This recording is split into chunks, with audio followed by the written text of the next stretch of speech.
Mereka nggak tahu itu pabrik apa, tapi yang jelas dari dalam sana terdengar suara mesin-mesin Wak lagi bekerja. Tapi anehnya Wak, dari jauh pabrik itu nampaknya gelap. Nah dia gelap macam nggak ada lampunya.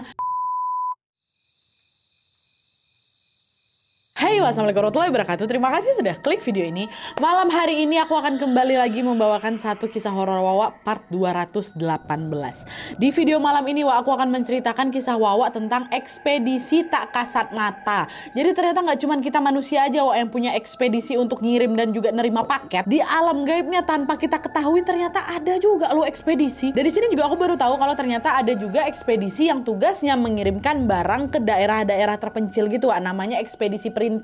Dikirimnya pakai pesawat nih. Nah, Wawa kita yang kisahnya akan aku ceritakan ini ternyata dia ini punya pengalaman horor yang berkaitan sama si ekspedisi perintis ini, Wak. Ketika dia mau ngirim barang ke pedalaman Papua, Wak, yang ada Wawa ini malah nyasar pula dia masuk ke ekspedisi dunia gaib.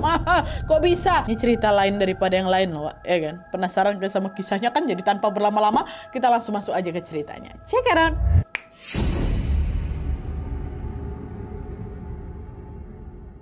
Oke Wak, jadi kisah yang aku sampaikan malam ini dikirim sama Wawa kita yang bernama Dwi dari Jayapura. Halo Dwi. By the way, Dwi ini cowok Wak ya. Cowok bukan cewek. Jadi Wak, ceritanya ibunya si Dwi ini adalah seorang distributor yang menyalurkan seragam ke berbagai sekolah yang ada di pedalaman Papua.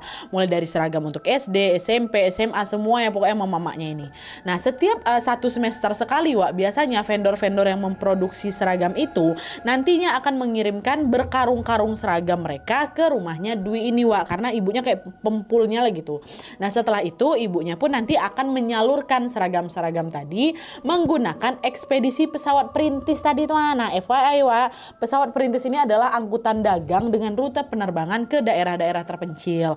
Biasanya ke lokasi-lokasi yang memang belum bisa diakses menggunakan transportasi darat, jadi harus pakai udara. Inilah ekspedisi perintis nih kan. Lalu pada bulan Januari tahun 2020 kemarin Wak, kebetulan ibunya Dwi ini sedang mempersiapkan acara pernikahan. Mamanya Dwi mau nikah Wak, gegara mamanya mau menikah lagi karena ayahnya si Dwi ini baru aja berpulang beberapa tahun yang lalu.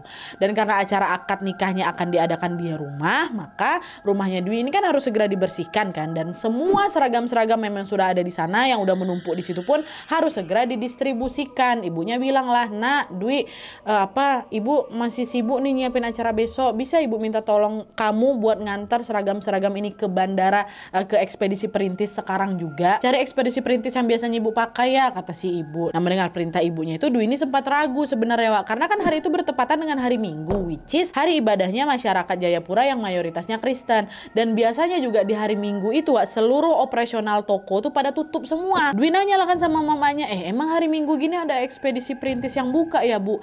Biasanya sih tutup Nak, tapi coba aja lah dulu ke bandara, siapa tahu ada ekspedisi perintis lain yang tetap buka nih di hari Minggu, kata mamanya gitu kan. Nah lah tuh akhirnya Dwi pun mulailah mengangkut seragam-seragam itu menggunakan mobil.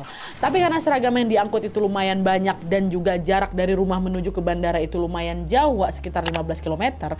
Akhirnya Dwi ini memutuskan buat ngajak dua sahabatnya nih, namanya Thomas sama si Dian, biar bisa bantu-bantu dikit lah gitu kan. Dan sedikit informasi Wak, Dian salah satu teman yang diajak ini adalah seorang indigo. Dia ini bisa melihat dan bahkan bisa berkomunikasi dengan hantu-hantu itu. Dan selain itu Dian ini juga punya sosok teman penjaga gitulah yang disebut si Irang. Ini penjaganya nggak nampak ya. Nah lanjut lagi, akhirnya udah tuh Dwi, Thomas sama Dian pun segeralah berangkat ke bandara bawa mobil tadi. Sesampainya di sana mereka pun langsung mengecek satu persatu ekspedisi perintis yang memang biasa digunakan sama ibunya Dwi. Tapi ternyata ya sesuai dengan dugaan Dwi tadi Wak, pada saat itu semua ekspedisi perintis ini lagi tutup. Nah terus kalau misalnya nggak ada ekspedisi yang buka, seragam-seragamnya mau dikirim pakai apa gitu kan. Nah akhirnya di tengah-tengah kebingungan itu tanpa sengaja Wak, mereka melihat ada seorang bapak-bapak nih yang sedang berdiri nggak jauh dari tempat mereka berdiri. Tanpa pikir panjang mereka pun langsung menghampiri si bapak-bapak itu dan berkata, "Pak, permisi Pak, maaf Pak, mau tanya, di sekitar sini ada ekspedisi perintis yang buka nggak Pak ya? Ini saya mau kirim barang nih Pak, soalnya penting kali," gitu. Mendengar pertanyaan itu tiba-tiba si bapak ini diangkat tangannya Wak. Terus dia menunjuk ke arah jalan kecil yang memang nggak begitu jauh dari sana, dekat dari situ kan. Coba kalian masuk ke jalan kecil itu. Lurus terus sampai nanti kalian ketemu gereja. Nah dari gereja itu kalian belok kanan. Nanti ada kok ekspedisi besar di sana. Kata si bapak gitu. Nah mendengar jawaban si bapak, refleks Dwi, Thomas sama Dian pun langsung lah nengok ke arah yang dimaksud tadi itu kan. Dan ketika mereka melihat jalan itu, mereka tuh ngerasa heran karena ternyata jalannya itu kecil kali. Bentuknya macam lorong yang hanya paling cuma mau dilintasi satu mobil aja lah gitu. Masa iya di ujung sana ada ekspedisi perintis? Bukannya ekspedisi perintis ini pasti butuh alat berat ya, atau bahkan forklift untuk bisa ngangkut-ngangkut barang. Emang muat kalau angkut-angkut barang lewat jalan sekecil ini? Pikir mereka. Berbagai pertanyaan berkecamuk lawak dalam benak mereka kan.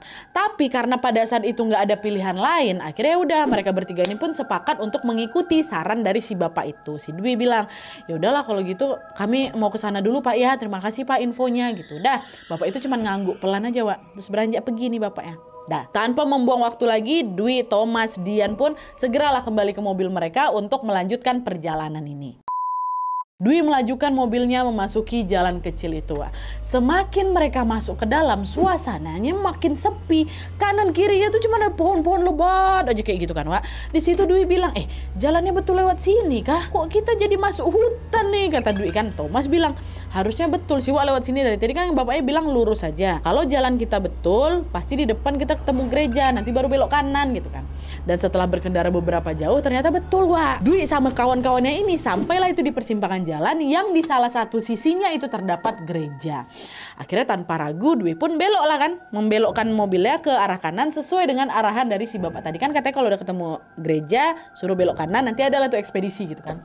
Mereka teruslah itu menyusuri jalan kecil itu sampai akhirnya dari jauh nih, setelah belok dari jauh mereka nengok, wah ada bangunan besar macam kantor ekspedisi memang. Dan setelah jaraknya lumayan dekat, mereka bisa melihat dengan jelas lagi kalau ada plang nama kantor bertuliskan, ingat, Ekspedisi Puncak Asa. Ya, ini nama samaran ya by the way.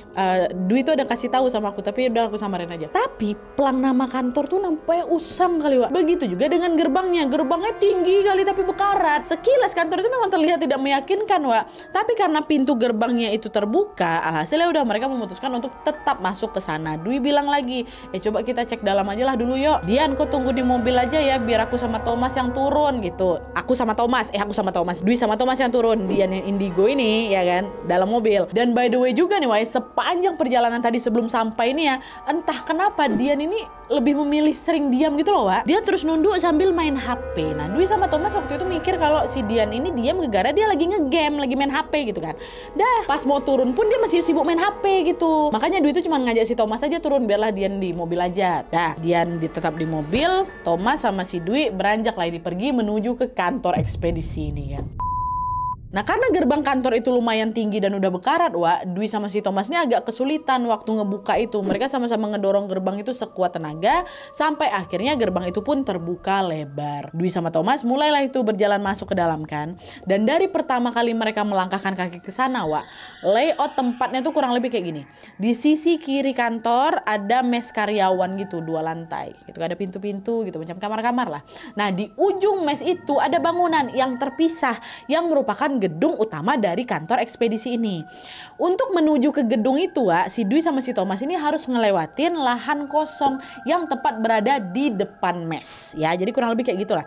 Ini mes, ada lahan kosong, gedung ekspedisinya agak jalan sedikit ke depan. Nah, disusuri lah sama mereka kan.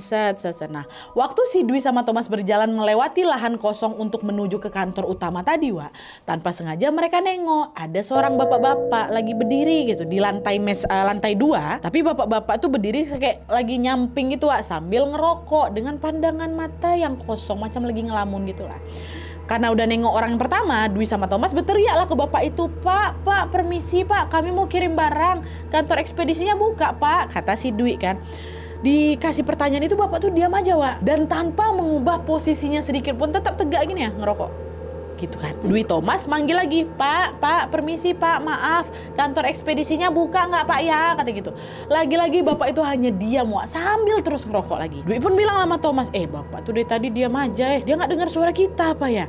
Kayaknya iya, Wak, bapak tuh lagi ngelamun tuh. Kok tengok aja tatapannya macam kosong, kata si Thomas. Ya udahlah, baikan aja lah, kita langsung aja lah coba cek langsung ke kantornya gitu. Dwi sama si Thomas pun berjalan lagi lah menuju ke kantor. Dibiarinnya lah bapak itu kan. Dan ketika jarak mereka semakin dekat dengan si gedung kantor itu, Wak, Dwi sama Thomas tuh lagi-lagi dibuat bingung karena teras kantor tuh nampaknya berantakan kali, Wak. Macam habis kebakaran. Ya, di sana ada tuh banyak sampah-sampah kertas karton, beserak-beserak di situ, dan beberapa sisi temboknya juga ada yang macam hangus gitu loh. Dan selain itu, Dwi sama Thomas juga baru sadar kalau dari tadi mereka tuh nggak melihat ada satupun orang atau satupun motor atau mobil yang terparkir di sana. Ini karyawannya nggak ada yang bawa kendaraan kah di sini? Kok sepi kali? Kan pun ada bapaknya kan, makanya dipikir kok bapak tuh masuk ke sini pakai apa gitu.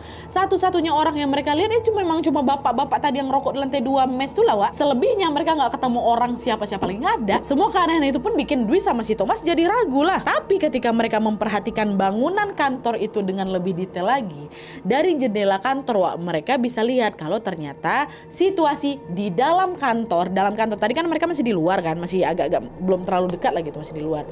Tapi kalau di situasi di dalam kantor itu terang, rapi, Wak, bertolak belakang kali lah sama suasana di teras yang berantakan macam habis kebakaran tadi. Dari jendela itu Dwi sama Thomas juga bisa melihat kalau di dalam kantor ada satu meja yang atasnya ada laptop, Wak. Laptopnya pun juga menyala. Layar laptop itu menampilkan halaman Excel. Nah, itu laptopnya nyala tuh, kata si Dwi kan. Berarti betul nih, ini kantor nih ada orang harusnya. Pasti ada petugas yang berjaga di sini, kata si Dwi.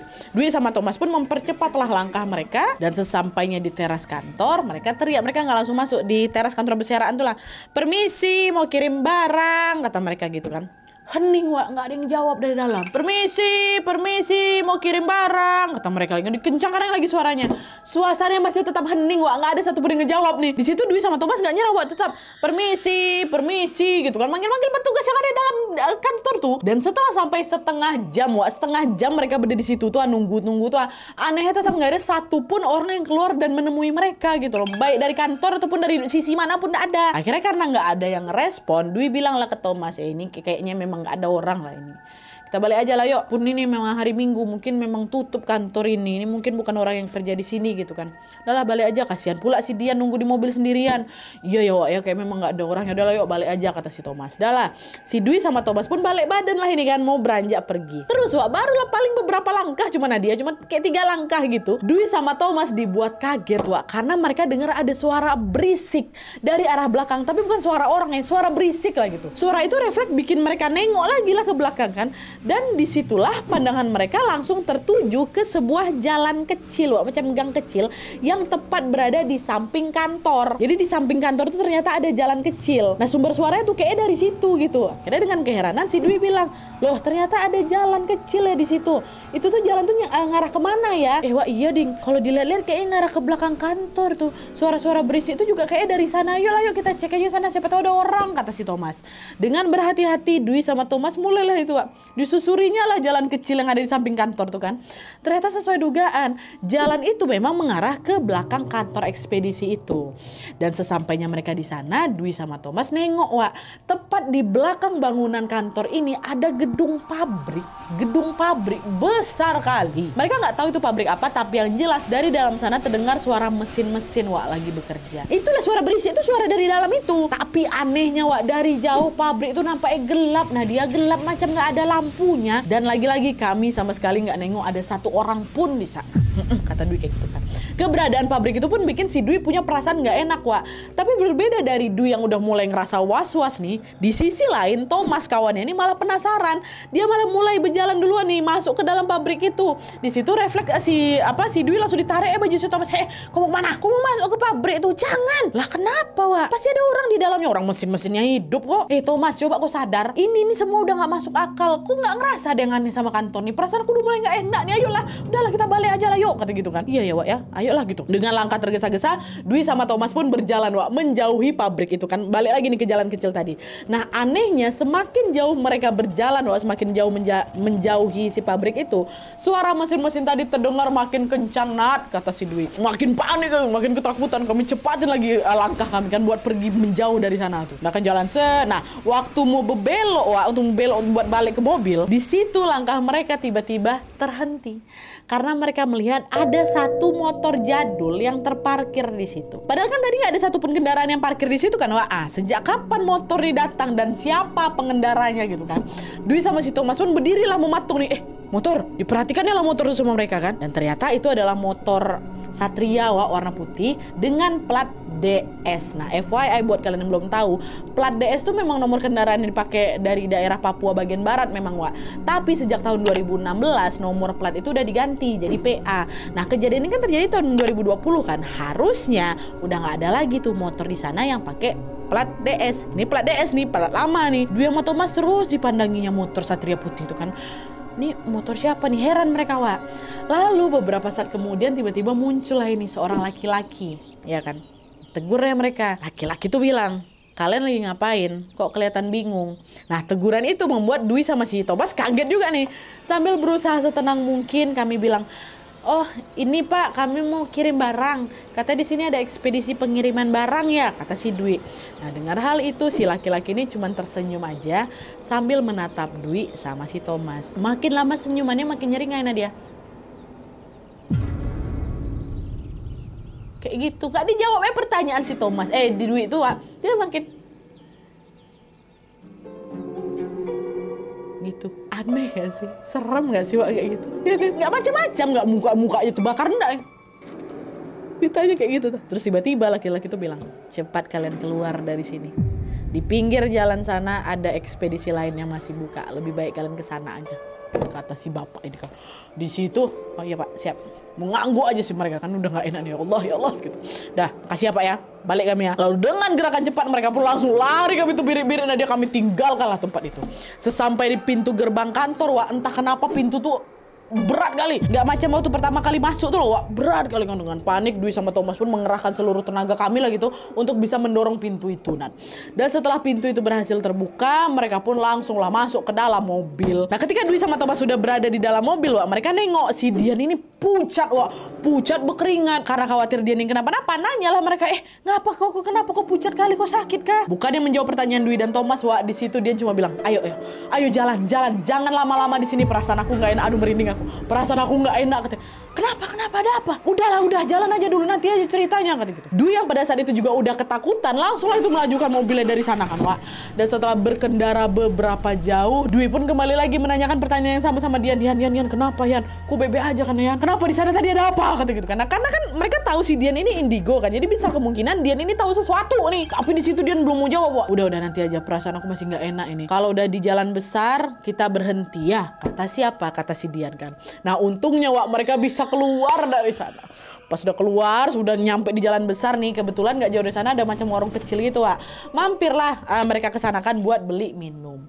Lalu setelah situasi sudah mulai tenang, mereka udah mulai agak melepaskan ketegangan tadi tuh. Disitulah akhirnya Dian buka suara, Wak. Tapi pertamanya kami dulu dimarahin Nadia. Dia bilang, kalian ini kenapa sih kok tega ninggalin aku di mobil? Aku ketakutan loh, tapi malah kalian pergi. Kata dia kayak gitu. Tuh ya terkejut lah kami, loh tega gimana nih, kami tuh ninggalin kau di mobil gegara dari tadi sepanjang perjalanan tuh kau asik main HP aja. Kau main game kan? Main game apa? Kata Dian. Main game apa? Tadi waktu kalian turun, Wah, aku sama sekali nggak bisa ngomong, mulut aku dibekap sama makhluk-makhluk yang ada di situ. Aku mau ngelarang kalian supaya nggak masuk, tapi suaraku tuh nggak bisa keluar, kata si Dian.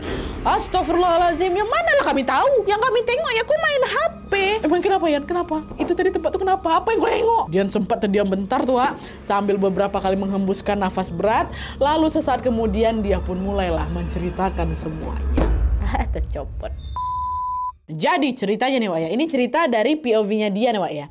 Jadi pada saat mobil mereka ini mulai mendekati kantor ekspedisi tadi, Wak, tiba-tiba dia nih nengok ada banyak kali makhluk astral yang berdatangan dan mengerubuni mobil mereka. Ada pocong, Wak, ada kuntilanak, ada genderuwo, bentuknya macam-macam katanya. Ngerubuni nih. Nah, lama-kelamaan sosok-sosok itu pun juga sudah mulai masuk nih ke dalam mobil dan membekap mulutnya si Dian, Wak. Dian jadi nggak bisa berbicara sama sekali, Wak, sehingga di sepanjang perjalanan itulah kenapa dia itu diam aja, ditutup mulutnya sama hantu. Tapi ini tengok kawannya dia main HP, padahal itu lagi dibekep, Wak. Nah, terus waktu Dwi sama si Thomas ini turun dari mobil kan dan membuka gerbang kantor ekspedisi tadi, Wak, yang Dian lihat adalah Dwi sama Thomas lagi dorong rumput tinggi tuh yang lagi dorong. Set, bukan gerbang besi, Wak. Jadi gerbang besi bekarat berukuran besar yang tinggi kali itu Nadia sebetulnya nggak ada, kata si Dwi, Wak. Jadi saat itu mereka bertiga sedang dijebak dan dibawa masuk ke dunia lain, which is ke dunianya hantu, tuh dunia mereka tuh. Di situ kan dia lagi macam dikepit sama si hantu-hantu nih kan. Dia cuma bisa berdoa dalam hati semoga mereka berdua kawan-kawan ini selamat. Sampai akhirnya si Ireng, masih ingat kalian si Ireng sosok teman penjaganya dia nih, datang, Wak. Datang, dibantunya lah siapa nih Dian untuk ngusir sosok-sosok itu. Akhirnya si Dian udah nggak dibekap lagi tuh dan dia bisa bicara. Tapi dia masih terperangkap dalam mobil, Wak. Gegara di saat yang sama si Dian ini masih nengok sosok-sosok tadi itu masih macam rame katanya, rame ngerubungi mobilnya dari luar gitu. Jadi mobil itu macam dikepung, nggak bisa bikin si Dian ini keluar, Wak. Kebayang kalian kan? Nah, jadi di situ Dian tuh nggak bisa keluar buat ngasih tahu Dwi sama Thomas tentang apa yang dia lihat. Kalau dia nekat keluar mobil, Wak, bisa jadinya mereka malah terjebak semuanya tuh di dunia tuh selamanya gitu loh. Akhirnya dengan perasaan cemas Dian pun teruslah itu menunggu si Dwi sama si Thomas itu sampai balik kan. Tapi ditunggu sampai 2 jam ya. 2 jam lamanya mereka nggak balik-balik juga. 2 jam loh, Wak. Padahal apa tadi yang aku sama Dwi rasa aku sama Thomas rasa itu udah dia paling cuma setengah jaman lah kami di dalam tuh. Tapi di dunia nyata Dian tuh ngerasa 2 jam kalian di dalam. Nah, karena khawatir Dwi sama si Thomas ini kenapa-napa, Dian pun bilang lah ke Ireng, ke si penjaganya ini, kau jemput temanku di dalam sana. Aku takut mereka nggak bisa balik. Si Ireng jawab, aku di sini aja. Tugasku kan buat jagain kamu, katanya. Udah, insya Allah aku bisa jaga diri. Tolonglah aku selamatkanlah mereka dulu. Itu kawan-kawan aku, mereka sahabat aku, kata gitu. Nggak bisa, tolonglah gitu kan. Pokoknya beberapa kali gitu dipujuk berkali-kali sama si Dian kan. Akhirnya si Ireng pun mau keluar buat nyelamatin Dwi sama si Thomas. Nah, masih ingat kalian dengan laki-laki yang tiba-tiba negur si Dwi sama si Thomas waktu ada di dalam tadi tuh, yang waktu mereka lagi bengong ngeliatin satria putih tuh, ternyata si bapak-bapak yang itu tadi itu jelmaannya si Ireng, Wak. Si Ireng sedang memperingatkan Dwi sama Thomas untuk pergi dari sana. Itulah dia yang ditengok sama Dian, Wak. Itu diceritakan sama si Dian nih. Dwi sama Thomas yang nyimak cerita itu cuma bisa terduduk lemas saja kami, Nadia. Mereka bilang, jadi yang nyuruh kita buat segera pergi itu si Ireng, Wak. Terus semua yang kami tengok, yang dari tadi yang kita lihat itu sebenarnya nggak nyata. Iya, Wak. Semua yang ada di kantor ekspedisi itu nggak nyata. Semua aktivitas yang kalian lihat di sana itu adalah di dunianya mereka. Astagfirullahaladzim, untung kita selamat ya. Terus gimana nasib seragam-seragamnya? Harus dikirim hari ini, Wak. Kasihan orang pada nunggu-nunggu juga seragam itu datang ke beberapa tempat kan, Wak. Ya udahlah, kita cari aja ekspedisi yang masih buka. Tapi yang dekat jalan besar ya, nggak usah masuk-masuk hutan lagi, kata si Dian. Insya Allah nanti ketemu gitu. Dah nih. Beberapa saat kemudian, Wak, Dwi, Thomas, dan Dian pun kembali lagi masuk ke dalam mobil untuk melanjutkan perjalanan mereka. Di situ mereka sempat tuh beberapa kali bertanyalah ke warga setempat tentang kantor ekspedisi yang masih buka. Sampai akhirnya ada, Wak, satu orang warga di sana yang bilang, cari ekspedisi perintis ya? Udah kalian tinggal lurus aja ngikutin jalan ini, nanti ketemu kok kantornya sebelah kanan, katanya. Udah lah tuh, Dwi pun melajukan lagi mobilnya ke arah yang ditunjuk sama si warga tadi. Ini warga betulan, Wak. Lalu sesampainya di lokasi yang dimaksud, mereka bertiga pun langsung merasa lega karena di situ betulan memang ada ekspedisi perintis yang masih buka. Lokasinya juga ada di pinggir jalan besar, Wak. Di sana juga ramai tuh, ada aktivitas para karyawan yang lagi lalu lalang, bawa alat berat yang juga mengangkut barang-barang ya. Berarti nyata ini kan. Mereka nggak lagi masuk ke dunia gaib macam tadi tuh. Nah, akhirnya tanpa ragu mereka bertiga pun mulailah berjalan masuk ke kantor bertiga nih, nggak cuma berdua aja. Tapi tepat ketika mereka sampai di depan kantor, Wak, di situ lagi-lagi langkah kami terhenti, Nat. Gara apa Nadi ketemu sini tuh? Enggak, karena di situ mereka melihat ada plang nama kantor bertuliskan Ekspedisi Puncak Asa. Ekspedisi, nama ekspedisinya sama persis seperti ekspedisi tak kasat mata yang mereka datangin. Ekspedisi Puncak Asa. Nengok plang itu mematung lah aku sama si Thomas, Nat. Bingung lah kami. Jangan-jangan ini betul nggak nih ya? Terus nggak lama kemudian ada nih seorang petugas yang datang negur mereka. Halo, ada yang bisa saya bantu? Dengan terbata-bata mereka jawab, Pak, ini kami mau ngirim barang. Oh, tentu bisa dong, kan kantor ekspedisi ini buka. Mari saya bantu, kata si bapak ini. Dan tuh akhirnya seragam-seragam yang mereka bawa ini akhirnya bisa lah itu didistribusikan pada hari itu juga. Betul lah ini ekspedisi itu. Sembari para petugas ekspedisi mempersiapkan pengiriman ini, disitulah Dwi, Thomas, Dian berceritalah tentang kejadian yang mereka alami tadi ke si karyawan ini. Mereka bilang, untung ekspedisi ini buka, Pak ya. Tadi kami udah muter-muter di sekitar bandara tuh, tapi ekspedisinya pada tutup semua. Bahkan kami sampai datang ke ekspedisi yang ada dalam dalam hutan tuh Pak, tapi ternyata tutup juga kata mereka. Itu basa-basi pertama tuh. Nah mendengar cerita itu kaget si bapak ini. Hah? Ekspedisi dalam hutan? Iya Pak, nama ekspedisinya juga sama-sama ekspedisi Puncak Asa kok Pak. Bangunannya besar Pak, tapi lokasinya agak masuk tuh ke jalan kecil dalam hutan gitu kayak gitu. Dipancing nih Wak sama mereka. Nah mendengar hal itu tiba-tiba si bapak petugas tadi pun langsung membelalakkan kedua matanya. Hah? Bukannya di sana udah nggak ada ekspedisi ya? Setahu saya dulu tuh di hutan itu memang ada Pak kantor ekspedisi. Tapi 10 tahun yang lalu kantornya kebakaran. Parah kali memang kebakaran yang sampai menelan korban jiwa loh Dek. Dan sejak saat itu ekspedisi itu ditutup permanen. Nah kalau sekarang satu-satunya ekspedisi Puncak Asa ya cuman kantor ini aja. Itu kata si bapak tuh. Oh dengar cerita itu kami bertiga melongo lah. Apa yang diceritakan sama bapak petugas itu seolah-olah kan mengkonfirmasikan bahwa memang betul tuh dalam kantor ekspedisi yang mereka datangi tadi itu ya udah memang ekspedisi gaib. Tapi di sini nih masih ada satu pertanyaan yang belum terjawab, Wak. Kenapa nama ekspedisi gaib tadi itu sama persis dengan nama ekspedisi yang sedang mereka datangi ini, ya kan?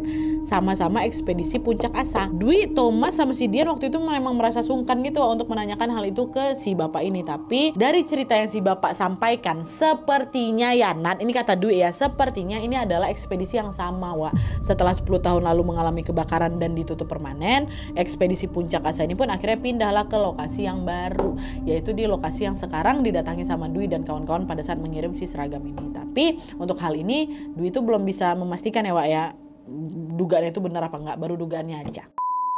Nah adalah tuh kan, setelah semua urusan di kantor ekspedisi itu selesai Wak, Dwi, Thomas, Dian bergegas lah balik ya kan.